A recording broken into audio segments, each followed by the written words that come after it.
Welcome to Simply by Deal HQ. On this podcast, we engage thought leaders on topical issues around law and business in the most simplistic manner.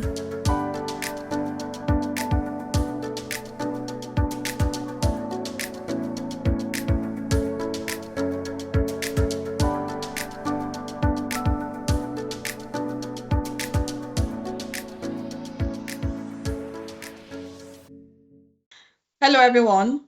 Welcome to Season 3, Episode 1 of Simply by Deal HQ. My name is Omobola Adekola, and I'm one of the partners in Deal HQ. On this episode, we will be analyzing the 2026 Appropriation Bill. We will discuss key budgetary allocations in the bill and its implications on the economy. Joining us today is Dr. Ayo Teriba. Dr. Ayo Teriba is the CEO of Economic Associates and a visiting faculty at the Nigerian University of Technology and Management, and was until May 2023 the Vice Chairman of the Technical Committee on National Council on Privatization and a member of the Governing Council of Ministry of Finance Incorporated.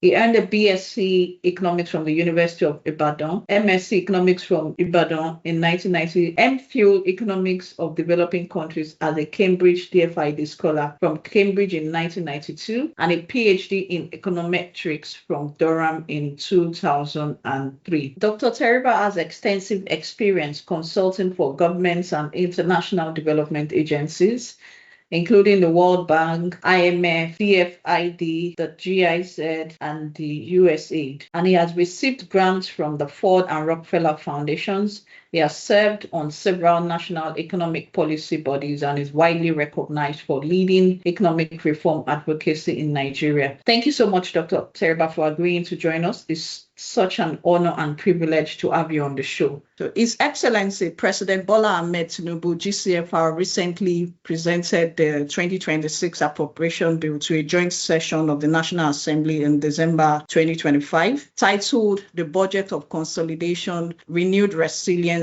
and Shared Prosperity. This budget, with a total expenditure of 58.18 trillion naira, is the largest in Nigeria's history.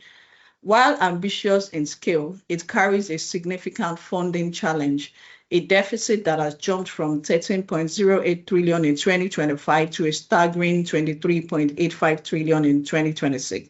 To fund this gap, the government is leaning heavily on domestic borrowing and also in a landmark move has budgeted 189 billion naira in privatization proceeds, signaling a clear intent to sell or lease national assets for cash. Today, we are joined by our guest to analyze the 2026 Appropriation Bill. We'll be looking at CAPEX allocations, the federal government's main focus sectors, social intervention implementations, government-generated revenue, and foreign exchange. So before I dive right to my question, I'm just going to allow Dr. Teriba to share his thoughts on the Nigerian economy. Once he shares his thoughts, then I'll dive into some of the questions that we have for him. Doctor, over to you, sir. Thank you very much, Omobola. I'm grateful for the invitation. I'm happy to be here to engage with us. So, there are 5 things we can talk about. Let me name the 5 things. And I want to dismiss them in the next 15 minutes. I'm not going to dwell or elaborate. I will leave the question and answers to help us to delve into them. Number 1, unfolding global realities. So what's going on in the world that we can plug into. So the first important reality that you have to wake up to is global realities and what opportunities it offers you and what constraints. Number 2, what are the major desirable outcomes in the national economy? Areas in which the country is aligning with global realities. So it's the things are moving in the desired direction. So that's number 2. So number 1 is in what direction is the world economy moving and what's working in the domestic national economy, what outcomes are moving towards the desired. And number 3 is what outcomes are still not as desired. And number 4 is what is the outlook for 2026? What's the outlook for 2026? Both in terms of the three things that you have talked about. The global, the desired outcomes, will they become even more desirable? The undesired outcomes, will they now become desired? Will they now move towards the desirable?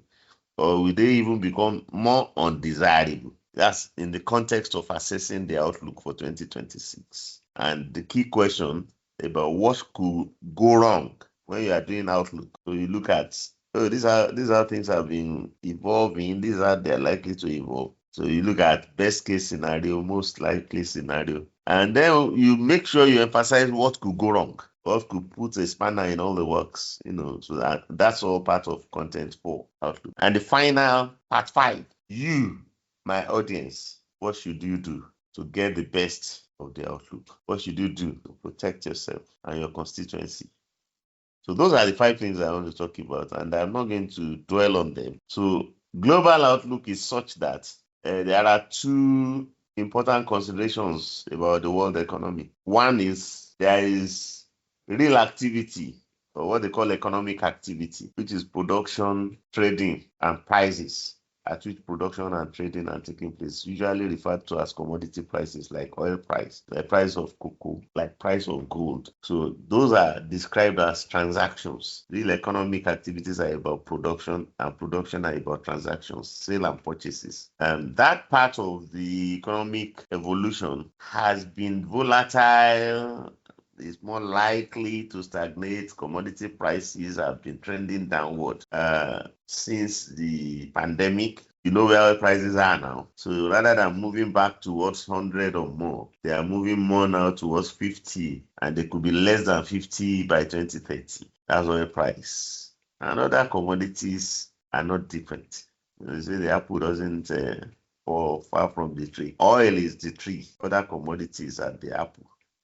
Because oil tends to spill on all the other commodities. If oil is cheap, other commodities will become cheap, because oil is an input to all other activities, from agriculture to mining to manufacturing, name it. So energy is an input. So if energy is cheap, the other commodity prices will become cheap. If energy is there, the other commodity prices will also become there. So commodity prices have been weak for a decade. They will get weaker with time for a lot of reasons. So the Nigerian economy wastes its time every year choosing the oil price benchmark. And of course, the benchmark has never failed to disappoint in recent years. So you are sure that whatever benchmark we choose for the budget, global realities will play out in such a way that we will be disappointed. Last year we chose 75. We never got 70. This year we have chosen 64. We'll be lucky if we get 60. So keep that part in mind, that the real component of the global economy are unstable for reasons ranging from Trump tantrums, Trump announcing tariffs irrationally, Trump abducting the president of Venezuela, saying that we will now run Venezuela, creating a lot of uncertainty that rocks commodity markets.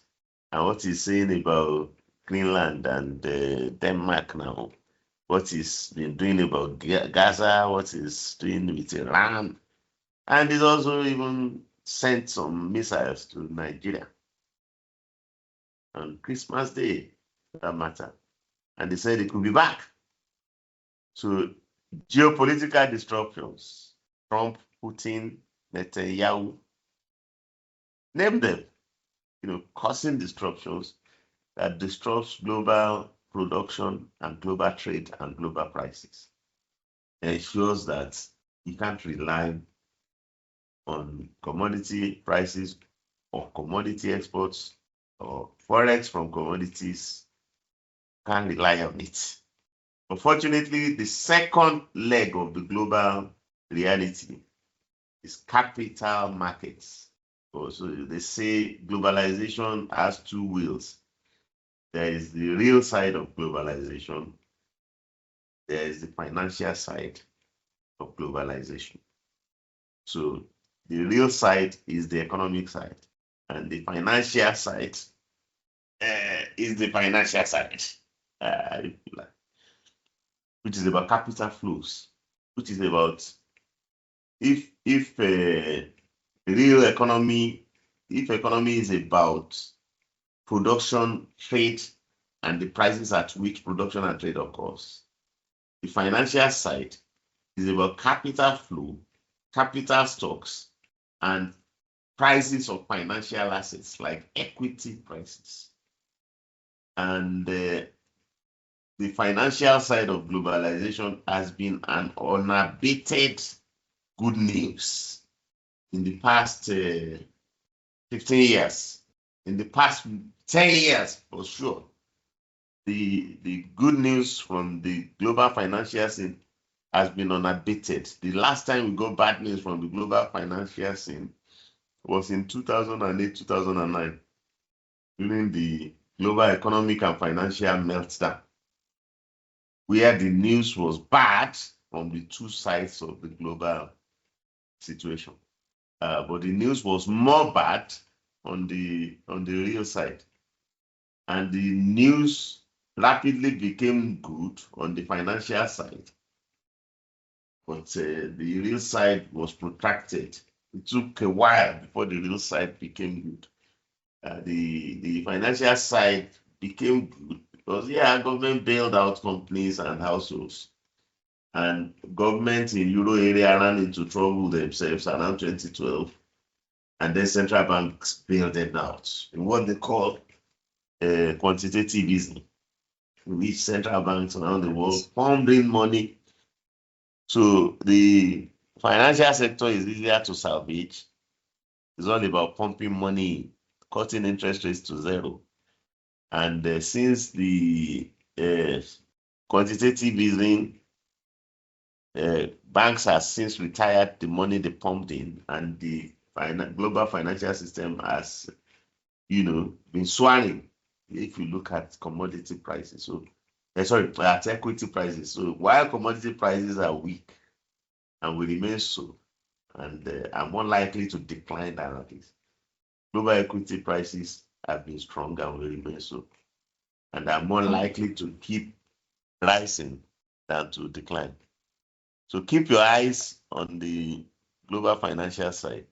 When Trump started his tantrum in April, markets contracted sharply, and it was going to upturn the American debt market. So Trump was forced to suspend all the things he was threatening about tariff. So the financial markets has managed to constrain Trump not to say or do anything that could rock financial markets. So thank God for that saving grace. All the disruptions is causing on real side. And when we say real side, it includes the production and the trade of goods, and it includes migration of talents. So he rapidly withdrew what he was saying, and the stability of the global financial markets has helped us to attract capital inflows that compensated for whatever we lost from weak oil price. So Nigerian economy enjoys favorable capital inflows because of that second leg of the global. So the desirable outcomes in Nigeria over the past 1 year are about 5. Let me just list them, and then I will list the undesirable outcome, and then I will close on outlook. First, net reserves that was about 4 billion 2 years ago in 2023 is now 29 billion. That's 7-fold improvement in net reserves. It is one of the most important achievements of the Tinubu's reforms, which has enabled the Naira to be stable.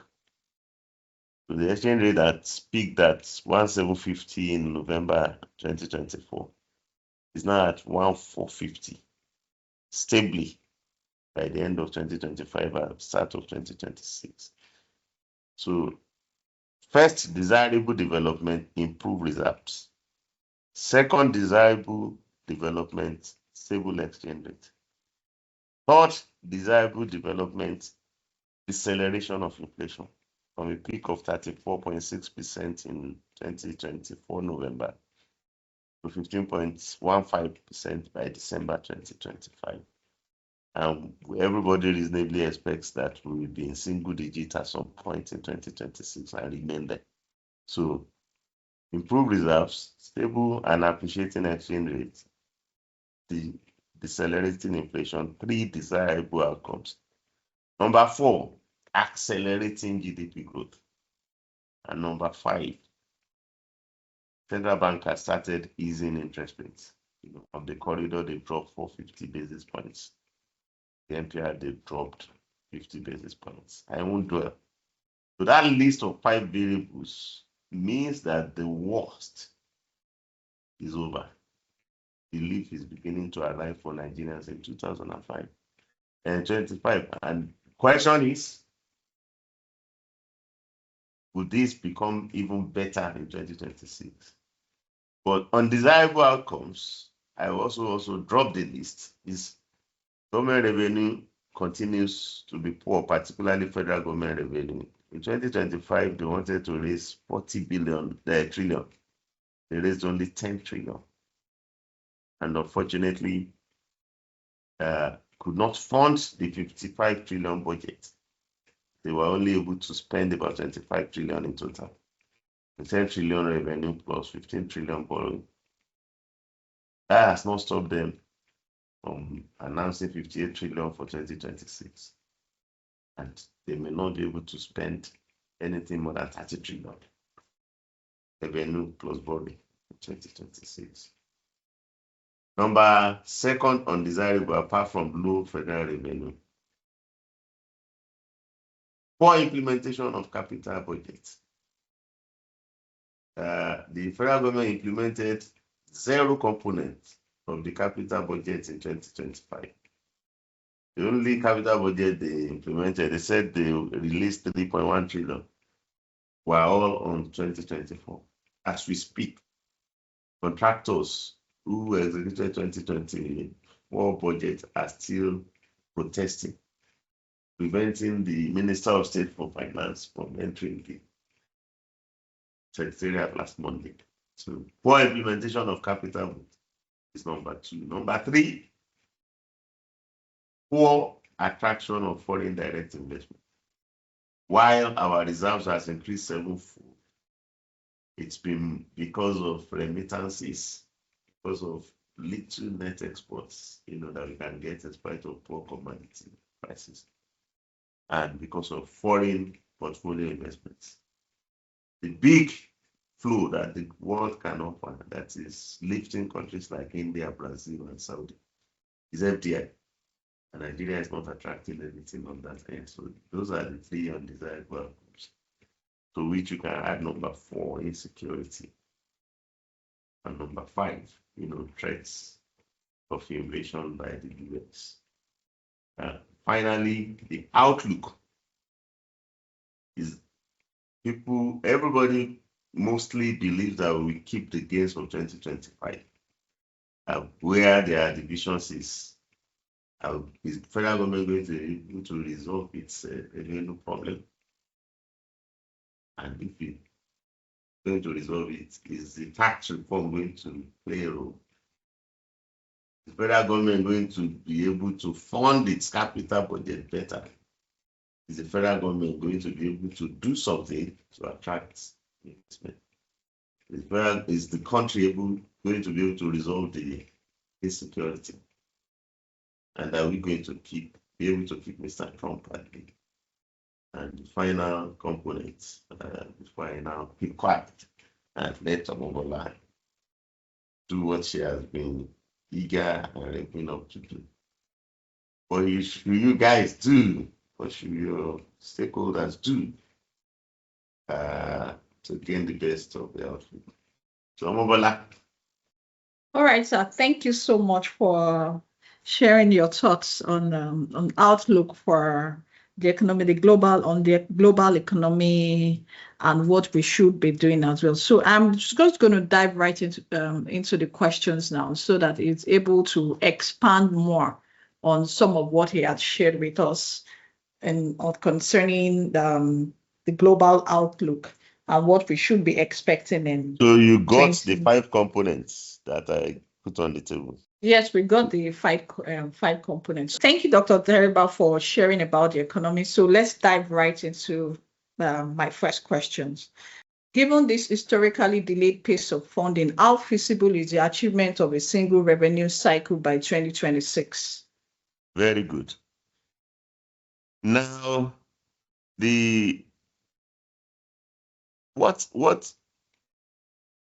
is not single revenue cycle that we are talking about? The problem is that they have 3 budgets against 1 revenue cycle. So he's trying to collapse the 3 budgets into a single budget. So in 2025, the only revenue that was coming in was revenue for 2025. But we had the 2024 capital budget that had not been implemented. It was extended to June, then to December. Then we had the budget 2025. That's the second budget. Then you had the supplementary budget 2025. That's the third budget. And there's only 1 revenue. So the reform is not single revenue cycle. The reform is single budget cycle to replace 3. So what is being proposed in 2026 is we all know that there will only be 1 revenue stream. How do we ensure that you don't have 3 different budgets? These are 3 different legislations. The extension of 2024 capital project, the 2025 Appropriation Act, and the 2025 supplementary budget. So in 2026, he has still contradicted himself by proposing 2 streams, 2 expenditure streams, to clear the backlog of 2024-2025 in 3 months from January to March, and to now implement the proposals for 2026 in the 9 months from April to December against a single revenue stream. So it's the 1 revenue stream that is going to fund the January to March spending. It's the same 1 revenue stream that is going to fund the April to December. So it's a contradiction. So he did acknowledge that there's a problem and that problem is absorbed. It should not be happening of multiple budgets against 1 revenue stream, that it should stop in 2026, but that we should give him the first 3 months to solve the problem. And then from April, there will be only 1 expenditure stream against the only revenue stream. Now, January is going to end in 10 days, and it remains a proposal that the National Assembly is still considering. So he has just proposed it. He has not signed it into law. So he has not said he will do it. He has only told the National Assembly to consider that they do it. So let's see how soon they pass it. But the point is, 3 months to try and solve problems that you couldn't solve in 2 years. It was unrealistic ab initio. He was just making political statements. So that proposal, if approved, is most likely to fail. So this is one big area, in spite of all the achievements of the Tinubu administration, where they have demonstrated competence. The reserves, the exchange rate, the inflation, the GDP growth. Budgets is an area, federal budget is an area where they are showing shocking degree of incompetence. They had no previous experience running a national government. They have only been a state champion, and they're fumbling really, so it doesn't elicit any confidence. So I'm not sure. I'm not optimistic that he will solve this problem. And the way I think he could solve the problem is if he allow investors to come and fund those capital projects.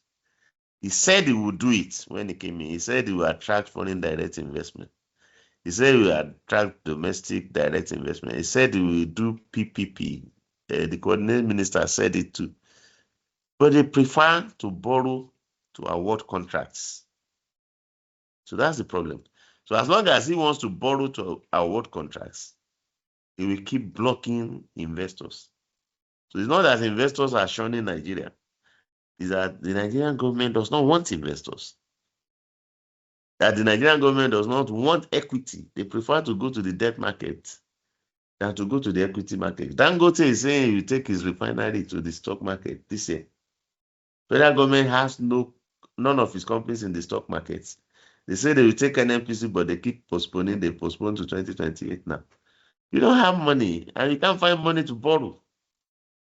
So you won't go to equity market, either at home or abroad. So if he allows investors, all those backlog of capital projects from 2024 and 2025 will be funded. Like we have funded GSM telephone, like we funded LNG. If he does not, those projects will remain unimplemented. Just like 2025 capital project, which they implemented zero.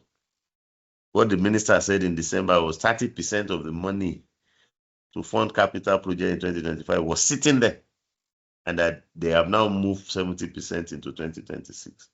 So they have 30% of the money, but it's just still sitting there. None of the project in 2025 was done. All right. Thank you very much, sir, for that. In summary, you have just given us allow investors come in and let them fund that project, because as far as I'm concerned, we are likely not going to meet the 31st March deadline. So I'll move on to the second question now.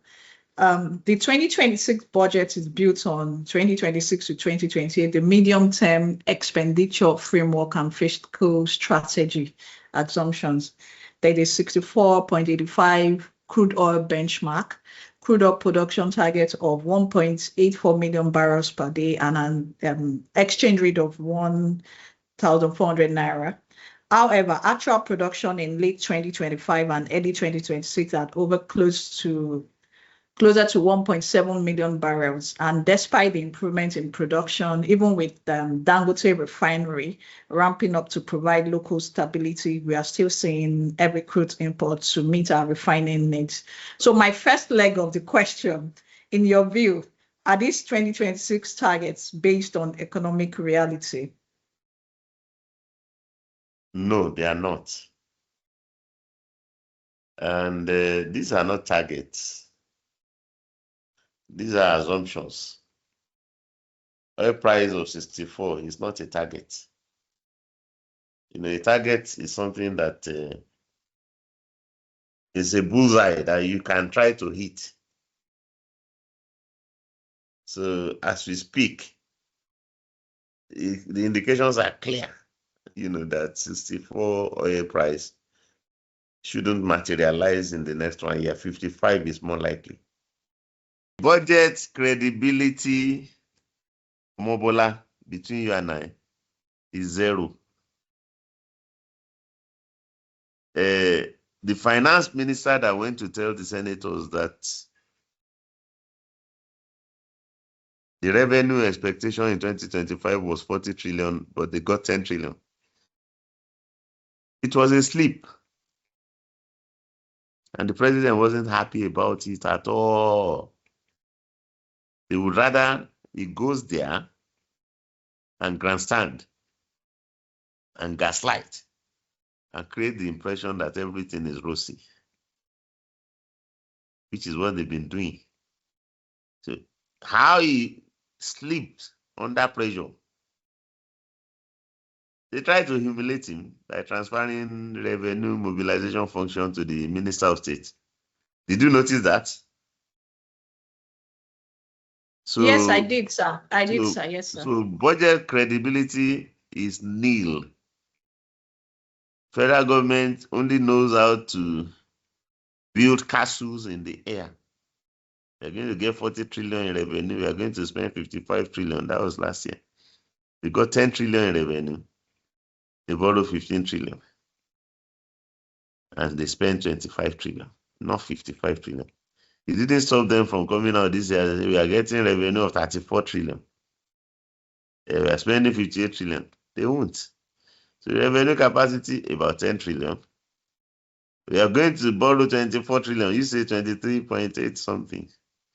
Nobody is going to lend them 24 trillion. So they got 15 trillion to borrow, 14 point something trillion to borrow in 2024, and they got the same amount to borrow in 2025. They won't get more than that in 2026. So 10 trillion in revenue plus 15 trillion in debt, that's their capacity. Nobody is going to lend them 24 trillion. Whereas, if they wanted to raise equity, they can raise 200 trillion. Because equity is within your control, debt is not within your control. So debt is within the control of the creditor. Equity is within the control of the issuer. So you can go to the market. People who come to the market, when Saudi was going to the market, they said they were looking for $200 billion. If you go to the Invest India website now, it's online, Invest India Investment Grid. That's the website, India Investment Grid. They are looking for $2 trillion with 15,000 projects. Equity is the only one in which you, who is trying to raise money, can determine how much you want to raise. Debt does not give you that leeway. And you get your way with equity because you're asking people to come and invest in your own assets. So you are equal partners. It's a marriage, not a master-servant relationship. Debt is a master-servant relationship. Budget credibility is zero. They are just lying to create the image. They say that they have reduced the debt service revenue ratio from 97% under Buhari to 68%. It's a lie. It's more than 100% under them. But they would rather be telling us lie about 68%. So that's why I was shocked that the minister slipped and told us the truth, that revenue performance was 25%. So what credibility is that? And the capital expenditure performance was zero. 70% will be moved to 2026. 30% money was sitting there in December. So, and the central bank has joined the cover-up. Before, people will tell them that, hey, what you have released is not true. Go and see the central bank statistical bulletin. The central bank stopped publishing the statistical bulletin. This is January 2026. The only one they published is March last year. So that you don't use it to be disgracing the government. So we need to build fiscal credibility. Now, we have so much success in central banking because there's an independent committee looking after it.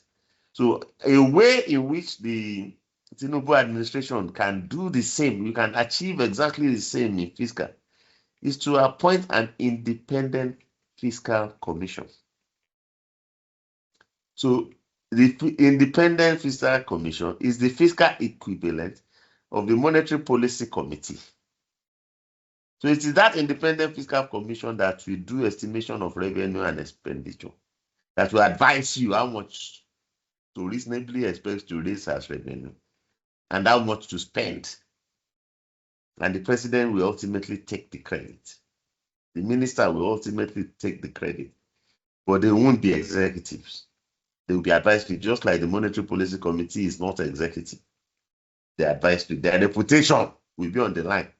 So President Tinubu is well advised to right now, as an emergency measure to restore fiscal credibility, to create an independent fiscal commission for the federal government. Within 6 months, they will bring all these issues under control. They will issue equity, they have to issue equity. They will raise revenue in the right places. And, they won't be building any castle in the air. I've just suggested an independent fiscal commission for the federal budget. Because people will ask you that we have RAMFAC, they will say we have a fiscal responsibility commission. Those are for the federation account. These are for the federation account. And the federation account does not have an appropriation act. So it's the federal government that has appropriation act. It's the state governments that have appropriation act. So it's the federal government that needs an independent fiscal commission just to manage the federal budget, the federal revenue and expenditure. That distinction is important. All right. Thank you very much, sir, for clarifying that. So my next question is going to be focused on the capital expenditure. So the one of the key areas noted, the sum of 26.08 trillion is allocated to capital expenditure of nearly 45% of the entire budget.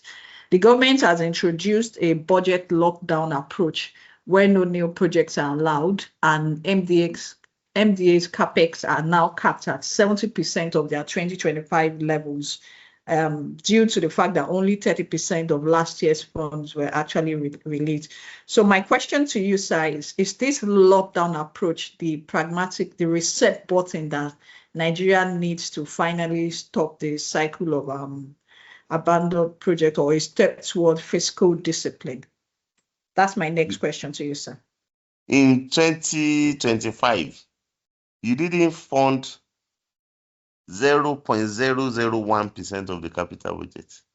The capital budget for 2025 is 100% unfunded. 30% of the money the minister claims is sitting there. 70% is going to be moved into 2026 budget. So why are you deceiving yourself? Why are you telling ministries to limit their capital spending to 70% when 100% was unfunded in the year we are coming out of? Let's stop deceiving ourselves. So let somebody help this government to help itself. Look for revenue. Can they truly have 30% of the money and it will just be sitting there in December when contractors are demonstrating for unpaid money for 2024? It's just saying that, anybody who believes that can believe anything. They have no money, not 30% anywhere. If they have 30%, why did they lock out the Minister of State for Finance on Monday? Contractors who executed capital budget in 2024 are still demonstrating. And somebody tells you 30% of 2025 money is there. All right, sir. Thank you very much for that. So I will move on to question 4. The president has tagged 2026 as a year of shared prosperity, citing 8 months of falling inflation. But for the average Nigerian, the strict price of energy and imported goods still feels high. So with the 2026 budget hinging on new tax laws and an exchange rate of 1,400, so the first leg of my question is, how much of this moderating inflation would actually translate into lower grocery bills, transport fares, among others?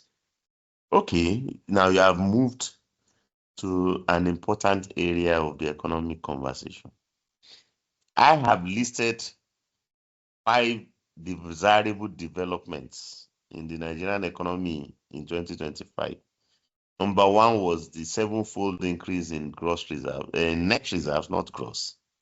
Number 2 is the appreciation of the exchange rate. Number 3 is the deceleration of inflation from 34.6% to 15% in December. And number 4 is that central bank itself has started easing interest rates. And number 5 is the acceleration of GDP growth. In this, I will praise President Tinubu and his teams to high heavens. This is the first time in the history of Nigeria that a government will turn the economy around from reserve illiquidity, from unstable exchange rates, from inflation acceleration, from decelerating growth, to sevenfold improvement in reserve liquidity, to appreciation of exchange rate from 1750 to 1450 in 1 year, every Nigerian has gained 300 naira per dollar in the course of 2025. So you don't need a microscope to see what your gain is. You were losing. You lost like 1,400 or 1,000 when the exchange rate moved from 500 to 1,900. You lost 1,500. Every Nigerian lost that. And people became poor massively. So, and that ended by November 2024. In the last 13 months, we have all become better off by 300 naira. I am expecting that by December this year, the exchange rate will be like $1,000 or less. So we would have become better off by 750 naira. Then people say it's not showing in people's pockets. They are just being ignorant. So the fact that the naira that was weakening and roasting us all up, that brought people to streets to riot, is now improving, is making us all better off. Is bringing relief to us. Naira is the currency to hold now. People are selling dollars. People are getting out of domiciliary account, to hold naira assets, and that's good for Nigerians. Inflation has dropped to 15% from 34 points, and give it 6 months, give it till the end of this year, inflation will probably be 5%. And growth has started accelerating, is now above 4%, and both the World Bank and the IMF has come to announce that it will remain above 4% in 2026 and 2027. These are benefits for Nigerians. So I praise the president and his team for turning the economy around. And so many sectors that are stagnating, for example, aviation, for example, refinery, the subsidy removal has helped Dangote to thrive. And when people say they can't see the impact on their welfare, when a year ago, when Dangote started, at some point, pump price was more than 1,000 naira. By his own self, in December, Dangote dropped pump price to 740. NNPC followed suit, dropped it to 790. So people who are saying that they can't see the impact are plain lying. They're just telling lies. So you can't see that pump price is now, and this is even buying. People have moved to CNG. People have moved to solar. You don't pay for solar, and you pay much cheaper for CNG.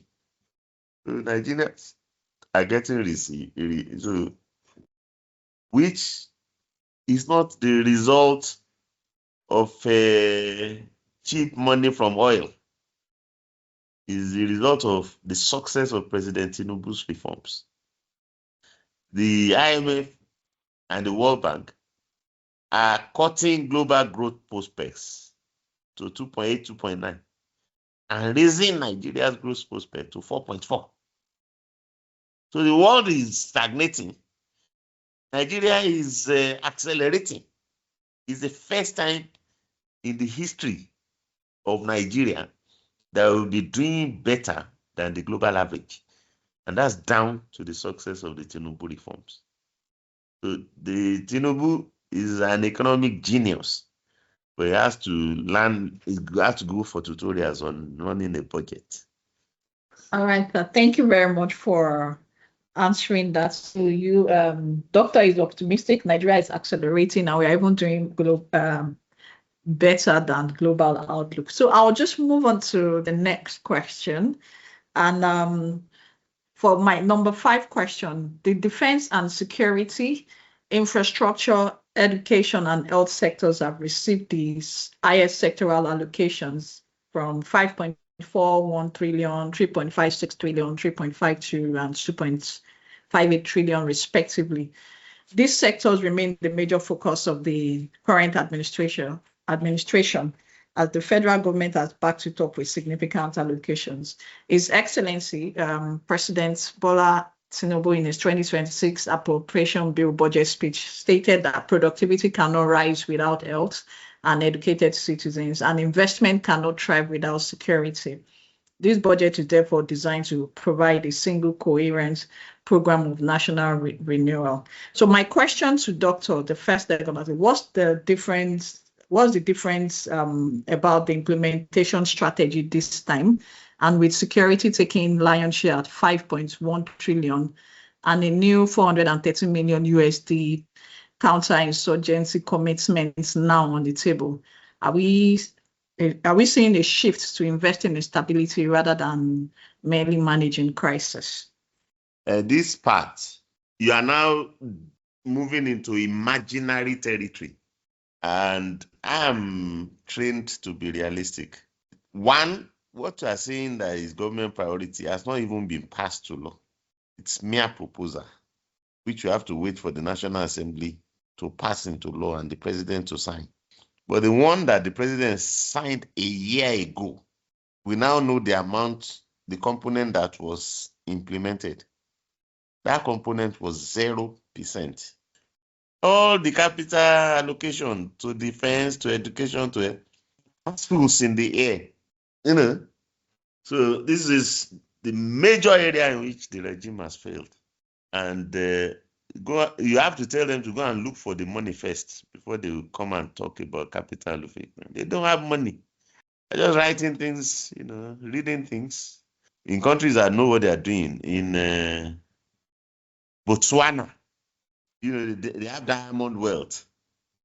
And they have a golden rule that the proceeds of diamond, which is a capital, their diamond is capital depletion, that they must not use any component of the proceeds of diamond wealth to fund the current budget. So if you deplete the capital by selling diamonds, you must use it to rebuild capital. So they only use their diamond proceeds to fund capital budget. And for that purpose, they define education and health as capital budget. So 100% of allocations to education and health are considered capital budget because it's human capital. Whether you use it to pay teacher salary or you use it to do overhead, whatever. That's what Nigeria should do. If we are serious about capital projects, any spending in the health, education, or security sector, defense, will be considered capital spending, whether it's for salary or for overhead or whatever, because it secures and protects human capital. Look for revenue, then we can discuss capital allocations. All right, thank you very much, sir. So for you, let look for revenue first before we discuss capital allocations. So then I'll move to the next question. Yes, it's a bill which we have emphasized, but it's not yet been passed. But if eventually, well, for me, I'm hopeful that it gets passed. So let's look at the impact of the 2026 budget on the private sector. On one hand, the new tax reforms are aimed at broadening the tax base and improving compliance, but may likely increase the cost of doing business for many businesses. On the other hand, improved security and infrastructure spending could significantly benefit sectors such as logistics, manufacturing, and agriculture. While a tighter budget may open up new opportunities for private sector participation and public-private partnerships. In your view, sir, why does this budget matter to businesses, to the private sector especially, and what are the long-term implications for business growth, investment decisions, and competitiveness in Nigeria? Yeah, that's where you and I part ways again. This budget is a 58 trillion budget. Last year's budget was a 55 trillion naira budget. Only 25 trillion was spent. It is that 25 trillion that was spent that will impact the private sector. Not the 55 trillion that was intended but never funded. And it was the same 55 trillion that was spent in 2024. So this is a 25 trillion government.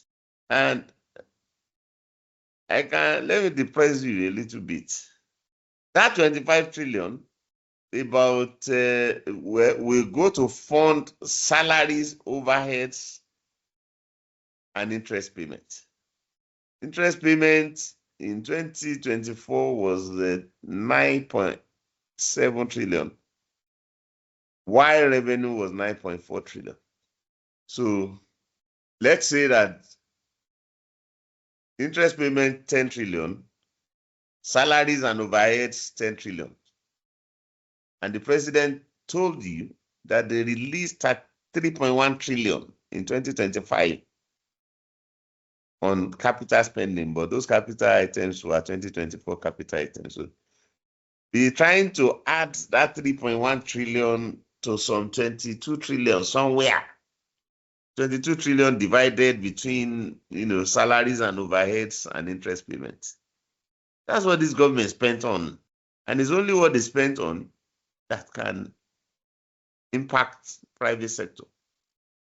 So to whatever extent private sector can benefit from payment of salaries, to whatever extent private sector can benefit from payment of interest on debt, because private companies also hold government treasuries, treasury bills and FG reports. That's what they are spending on. So the capital project that they said they will do but never did is of no benefit to anybody. So in 2026 is not going to be different. Don't expect that they will spend 58 trillion. They don't have the money to fund 58 trillion.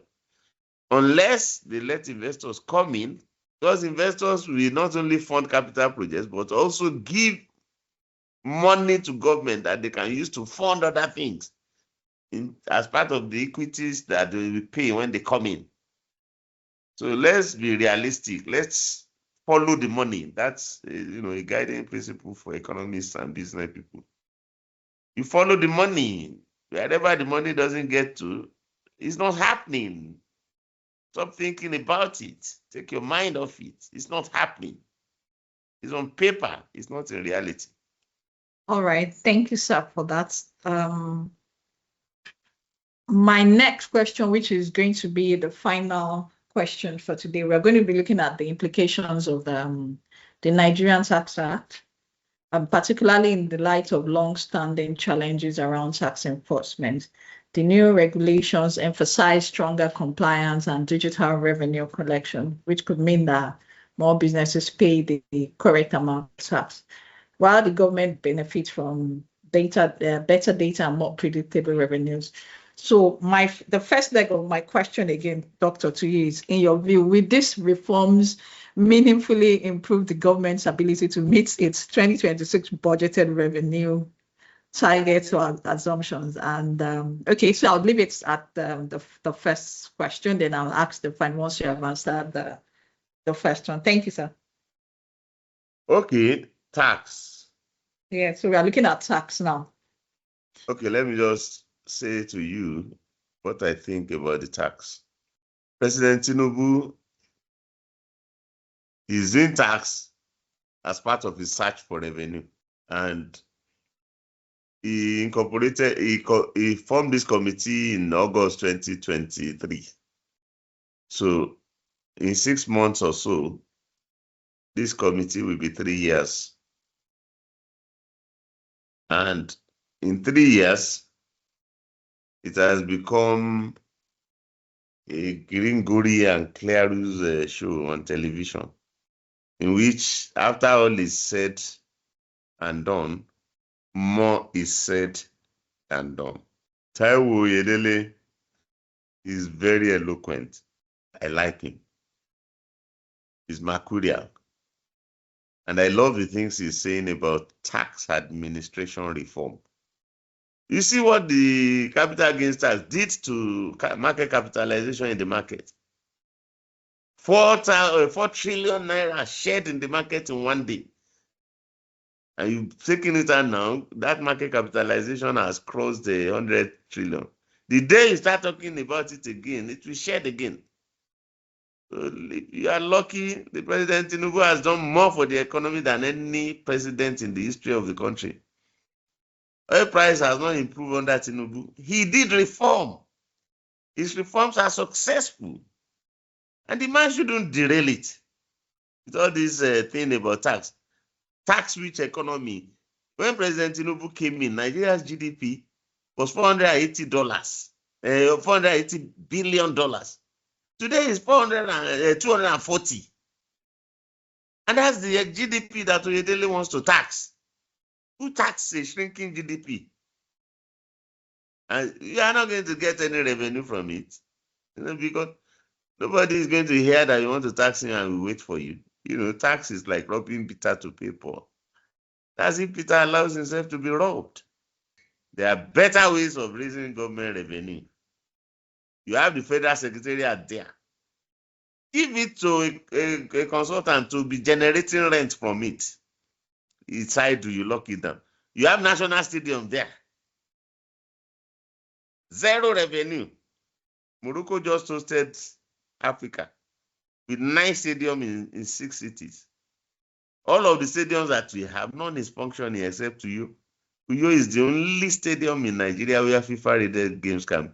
So you neglect assets that can generate revenue. You want to tax people's income. The countries that are wealthy, comparable to us, like Saudi, whose governments have good revenue, like UAE, don't do income tax. They make money from government assets. The money that they generate from Dubai Airport. Our own airport has no terminal. And money is generated, 40% of money in aviation and train transportation is from terminal. We don't have terminal. Only Enugu now has built terminals. Nigerians stop by in Dubai and go to Burj Khalifa, pay $100 just to see Burj Khalifa.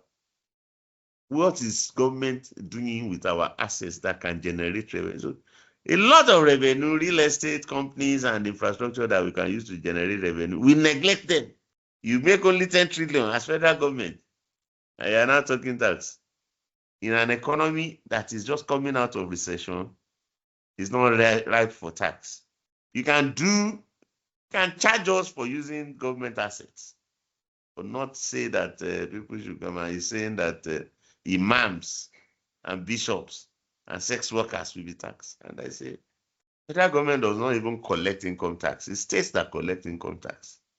All right, sir. Thank you very much, sir. Doctor has just emphasized that we should allow recovery, give recovery a chance. We are just recovering from recession, so we shouldn't be taxed. We should be look at generating revenue from government assets. So thank you very much, Dr. Teriba, for making time out of your busy schedule to discuss with us today. We are glad to receive from your wealth of knowledge on today's matter of discussion. We would also like to say a very big thank you to our listeners for tuning in. We wish you a happy and prosperous new year. And as always, the conversation continues on our social media handles. Do remember to send us your comments and thoughts on today's episode.